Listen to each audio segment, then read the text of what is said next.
Of all of the things that Cardano and IOHK have delivered in this past calendar year of 2018, I think Plutus was the crowning achievement. And I think in 2019, Plutus will also be one of the golden tickets to more adoption as soon as that hits mainnet. What is up, Hash Nation? Today we are talking about a hotly requested topic, and that is the Plutus smart contract language for the Cardano blockchain ecosystem. Many of you have asked for it, and here it is. Let's hash it out.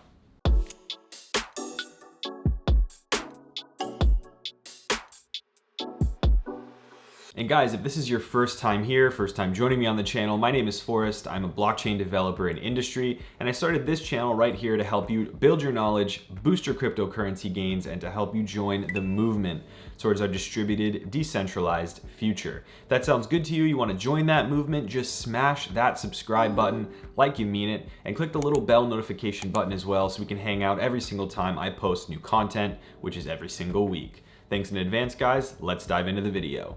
For those of you who have seen my Cardano Token Talk Tuesday video, and if you haven't, I'll link that above, you'll remember that I was eagerly awaiting the opportunity to get my hands on the Plutus smart contract language that was recently released for the Cardano blockchain.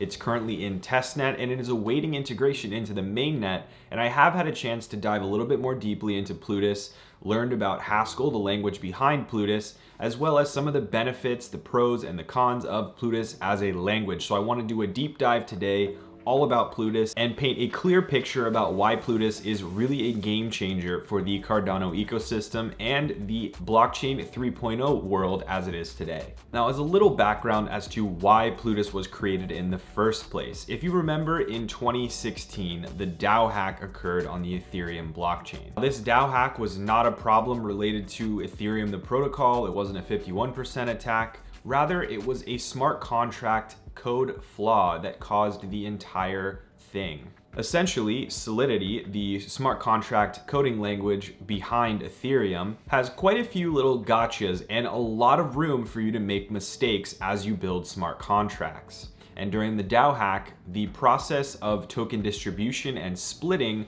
eventually is what caused the DAO hack to occur because there was a vulnerability in that contract code. That being said, Solidity has become one of the most, if not the most heavily used smart contract languages out there today. There are a handful of others like Daml and Viper that have gotten not nearly the amount of attention that Solidity has gotten. And Solidity has become the bona fide standard for folks using smart contracts in dApp ecosystems. I myself spend quite a bit of time every day using Solidity, and I've become quite aware of the mistakes that can be made when using Solidity just through the course of using it so often.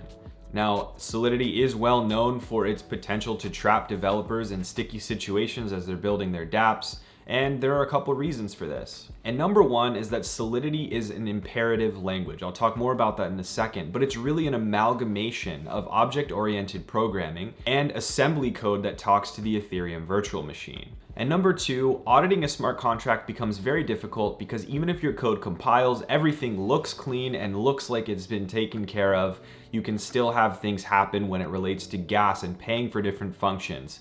You have different ways for people to manipulate the functions that you've put out there. And once it goes public, you can't do anything about it. It's not as simple as just patching the code like you can in traditional applications. This stuff's immutable, guys, and that is one difficult part of Solidity. Now, for those of you who are still wondering what the heck an imperative language is and why that's a downfall for Solidity in this case, let me explain a little bit further. There are two major types of programming languages, imperative and functional. Functional can also be called declarative. And what imperative programming languages are, like Solidity, are programming languages that tell the computer what to do and exactly how to do it step by step. For example, to add two separate numbers that are variables, if you have variable A that's equal to 3 and variable B that is equal to 2. And you want to calculate the sum of that variable. From end to end, the computer is assigning each of those variables their value. Then you're probably going to have to declare a separate value to capture the result if you want to add those two together. You're going to have to tell the computer to add those two numbers together, and then you're going to have to store that result in the new variable. Each of those steps has to be outlined so that the computer knows exactly what it is that you want it to do. And while this whole process is happening, the computer is constantly modifying state within the program. And the state of the program is essentially a snapshot of the values that are within that program at any given step in the process. For example, at the very beginning of the program, the state of that third variable, let's just call it variable C, was 0. It was undefined, there was no value. But at the end of the program, after we have added something, the state of the program is actually that value is now 5. Because during the adding process, those two values were added together and then stored into that third variable, variable C. That right there, that concept is state. It keeps track of the state of affairs, the state of the value within that program. In Ethereum, this goes to a whole nother level because state now relates to multiple different things. The state of the amount of gas that you have, the state of a certain transaction, whether it's been mined or not, the state of a certain account, how much money you have in Ether. All of these things are related to state. And so then you bring that down into the smart contract, and the dApp itself, the functions, have their own state. The application itself has its own state. This becomes very, very complicated to keep track of because all these different inputs can potentially have drastically different outcomes depending on different vulnerabilities that may be in your code.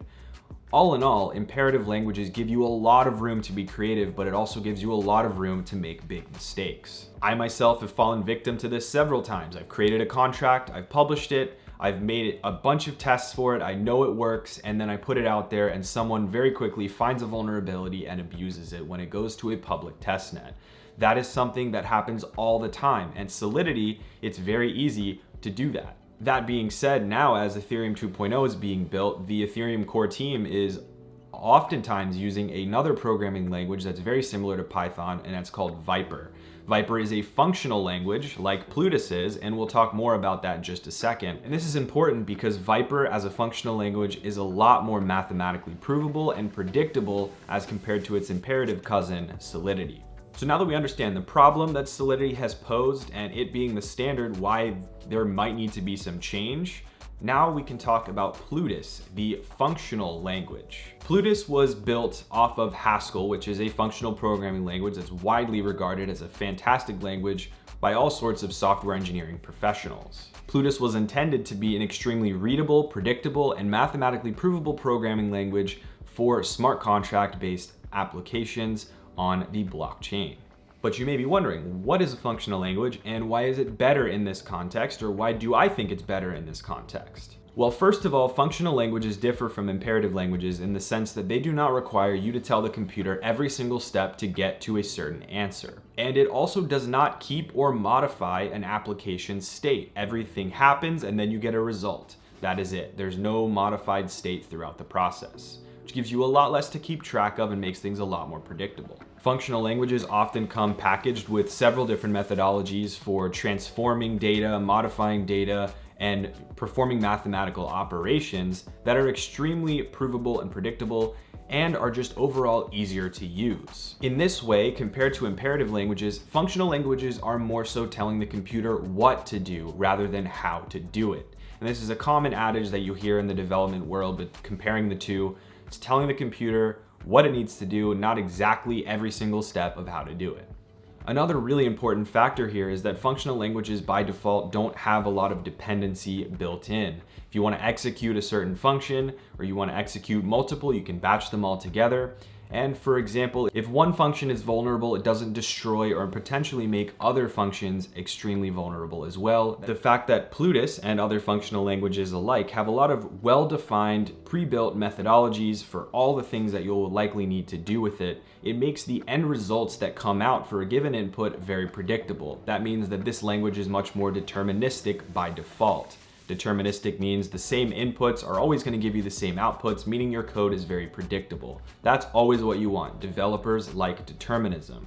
I want to know what's happening on the other end depending on what data that I punch in. And because functional languages like Plutus and others are very predictable in that way, the inputs that you give it are always going to produce the same outputs. They offer a high assurance level that your code is going to work predictably and the same way that it does in your test environment when it goes public and other people get to start messing with it. And of course, this focus on inputs and predictable outputs is probably how Input Output Hong Kong, or IOHK, the creating force behind Cardano, really got its name in the first place. That's just a guess from me. Someone can confirm or deny that.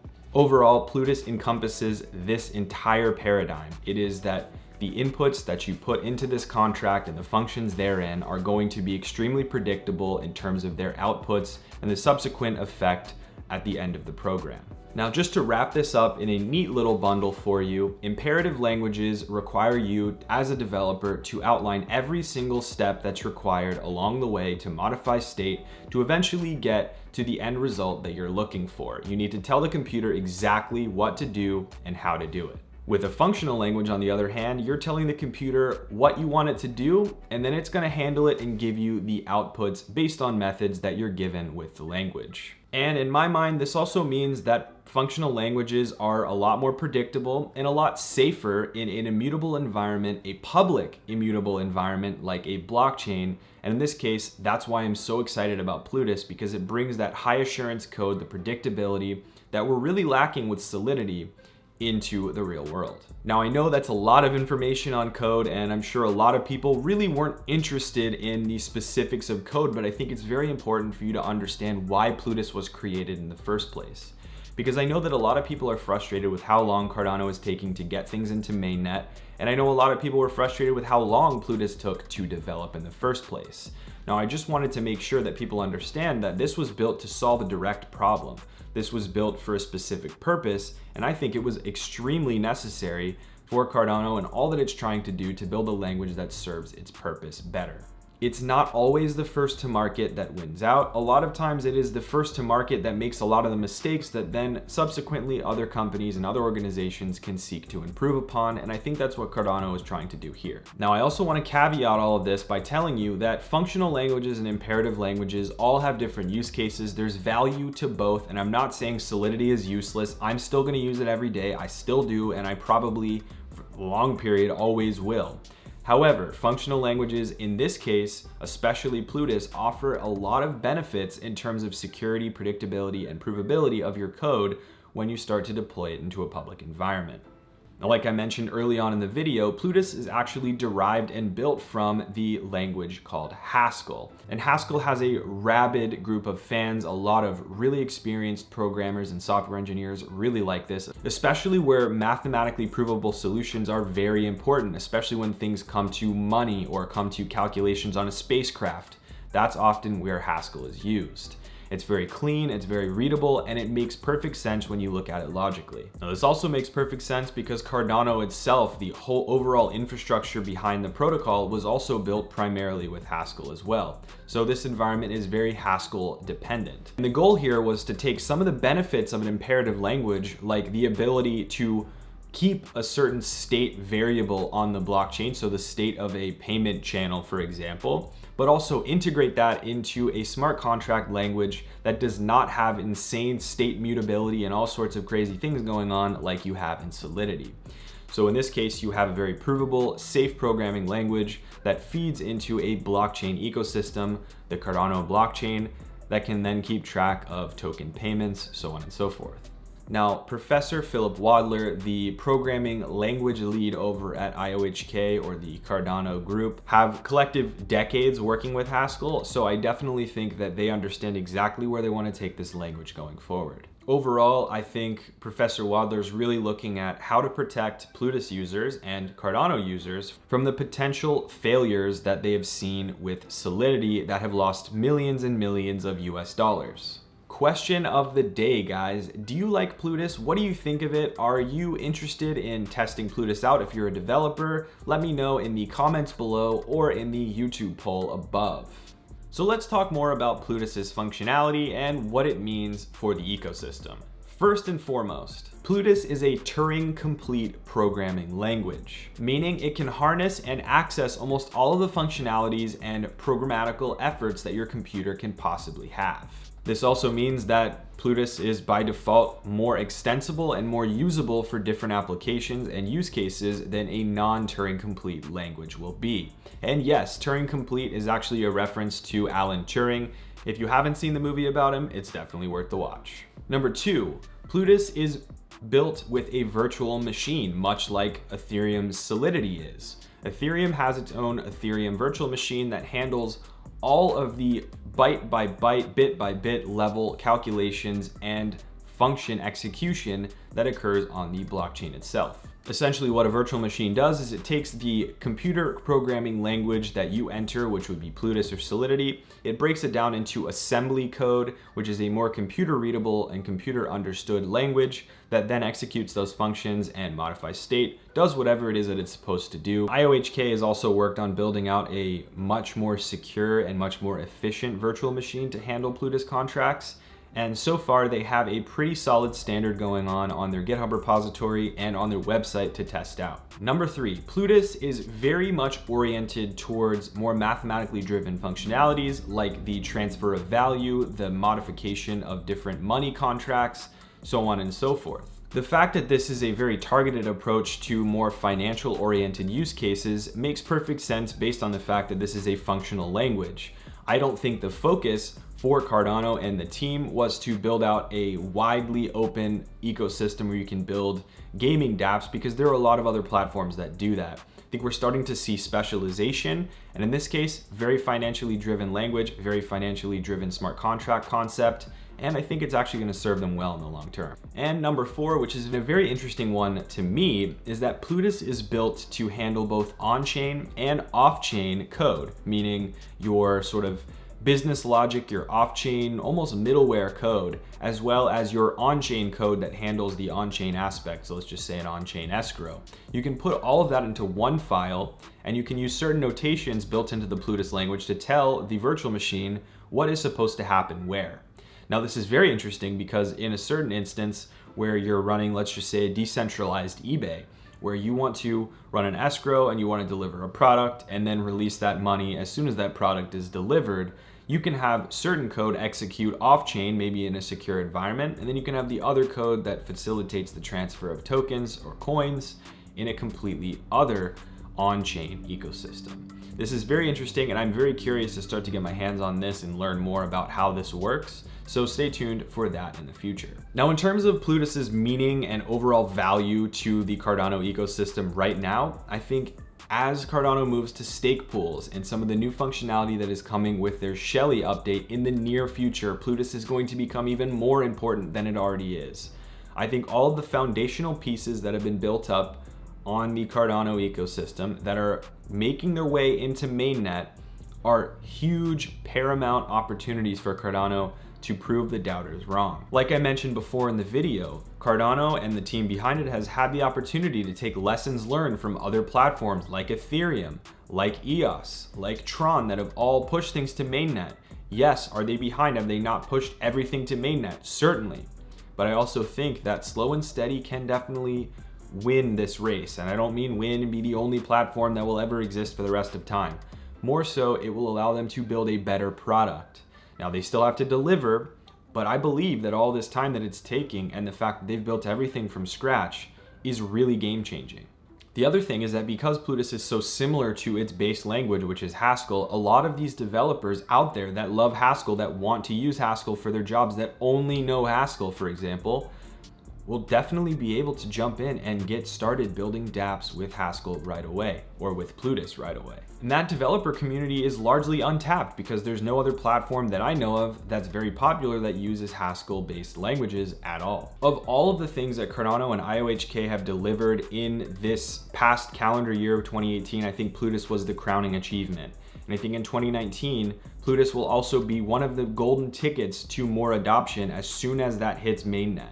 Right now, you can use Plutus and you can test it out on their website. You can use their testnet, which I've been doing. And in my experience, it's been a dream to develop. I'm still learning Haskell. I'm not that great with Haskell yet, but I'm learning slowly but surely. You learn by doing, you learn by breaking stuff, and that's what I'm doing. Now, in the same vein as Ethereum in 2015, I think Cardano's potential is largely untapped. I think just like Solidity was back in 2015, Plutus has not been able to garner the attention that it really rightly deserves. And this video is not to say that Solidity is useless. This is not to say Ethereum is dead. I think these two projects have now separated themselves completely from one another. I know that some of the figureheads and the people talking try and say that they're competing directly, but I think these two projects have separated quite a bit in terms of the use case. And I think Plutus is going to be one of the de facto standards for managing financial-based transactions and moving tokens in a secure and scalable fashion. All that said, IOHK is doing a great job of making people feel at home with Plutus and their other language, Marlowe, which I'll make another video about separately because this one's very in-depth. And so they've posted Udemy courses about both of them to help people learn and understand what Plutus is all about. So I definitely recommend you watch that as well. Obviously, something that I always look for is comprehensive documentation, whether they have a sandbox, whether they have test dApps, things that you can use. And to the most extent that they can, I believe Cardano has delivered on that. I think that there could be some improvement on deploying different test applications, more sandboxes, but at the end of the day, beggars can't be choosers. Overall, I'm very excited for what is to come in the rest of 2019 with the Shelly updates and more, and to see what can get into mainnet for Cardano this year. I do think time is of the essence. I think they have to deliver, they have to deploy, and they have to make these things real for people so that people will still believe. And I think the products that they've built from scratch are really going to make a big splash this year and beyond. I myself will be following with a close eye, and I will be building more things with Plutus as much as I can so I can continue to learn as this language develops. There have been several versions that have come out since I even first started using it, and so I'm going to obviously continue to learn. Things are going to change, and maybe one day soon I'll be able to build a full-size dApp with it. And with that, guys, I would love to ask you to watch another one of my videos, maybe this one right here or this Token Talk Tuesday series, which are both fantastic. I really appreciate you and the time that you spend watching my content. Cheers.